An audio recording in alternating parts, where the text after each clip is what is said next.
अब bank, railway, SSC एवं अन्य प्रतियोगिता परीक्षा के लिए 25 वर्षों से अनुभव प्राप्त शिक्षक आनंद कुमार कर्ण द्वारा एक कदम सफलता की ओर। अपनी सफलता सुनिश्चित करने हेतु आइए आज ही ज्वाइन करें कर्ण क्लासेस, नाग मंदिर, मिश्रा टोला, दरभंगा।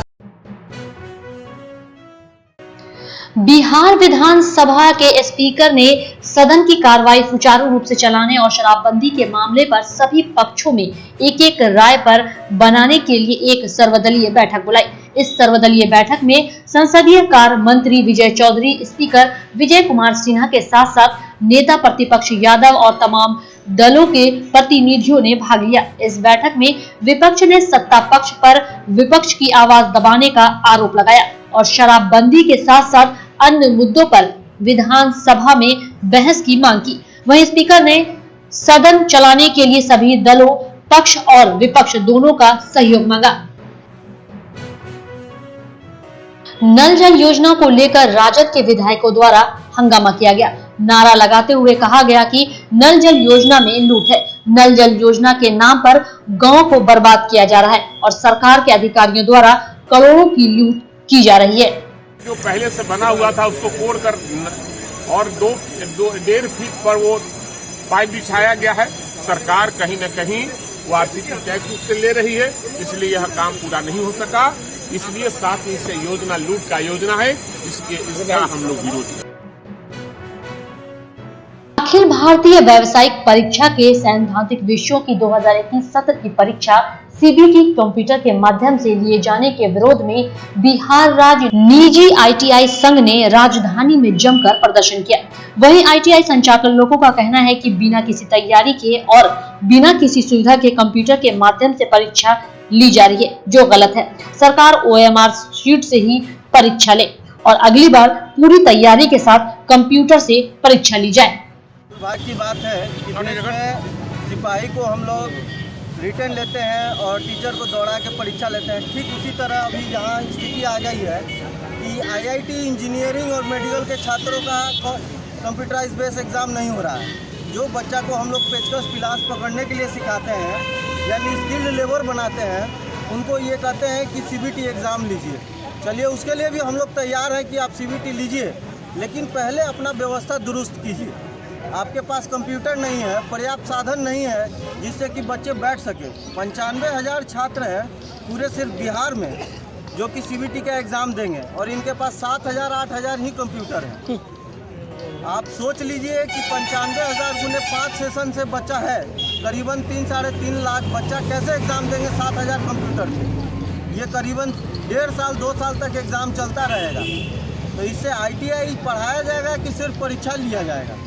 हमारा सिर्फ यही कहना है कि आप किसी भी तरह से पहले अपना संसाधन को दुरुस्त कर लीजिए, फिर उसके बाद आप कॉमन टेस्ट एग्ज़ाम लीजिए। हम उसके लिए तैयार हैं, हम पूरा सहयोग करेंगे, लेकिन इस बार भर आप ओआरएम शीट पर एग्ज़ाम लेके सारे बच्चों को क्लियर कर लीजिए। अगले बार से हम लोग पूरा सहयोग देंगे सीबीटी एग्ज़ाम।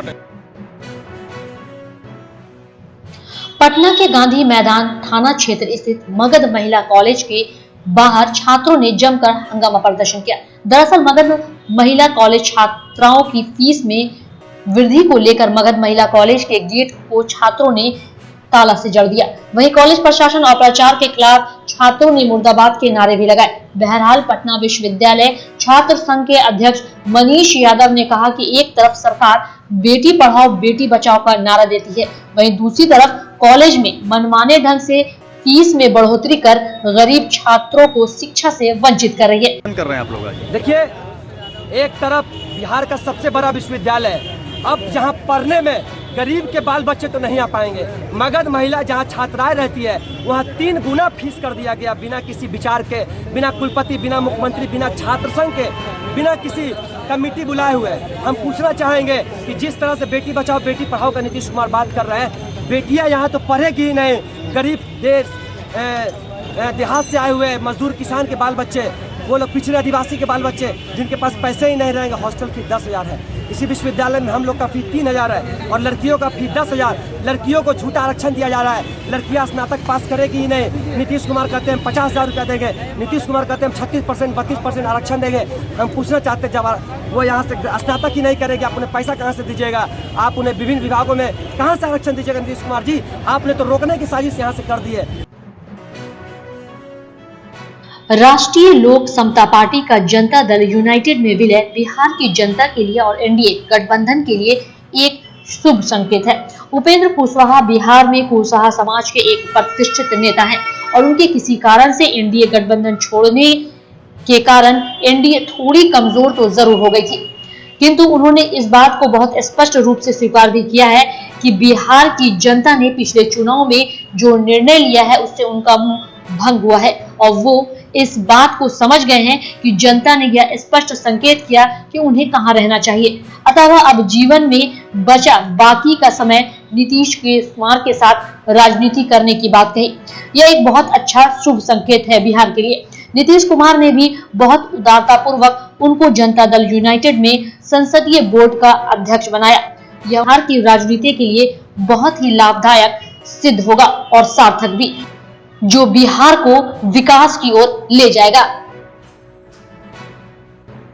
श्री उपेंद्र कुशवाहा जी के नेतृत्व वाली आरएलएसपी पार्टी का जनता दल में विलय बिहार के जनता के लिए और एनडीए गठबंधन के लिए एक शुभ संकेत है। उपेंद्र कुशवाहा जी कुशवाहा समाज के एक प्रतिष्ठित नेता हैं और उनके किसी कारण से एनडीए छोड़ने के कारण एनडीए थोड़ी कमज़ोर जरूर हुई थी, किंतु उन्होंने इस बात को बहुत स्पष्ट रूप से स्वीकार किया कि बिहार की जनता ने पिछले चुनाव में जो निर्णय दिया है उस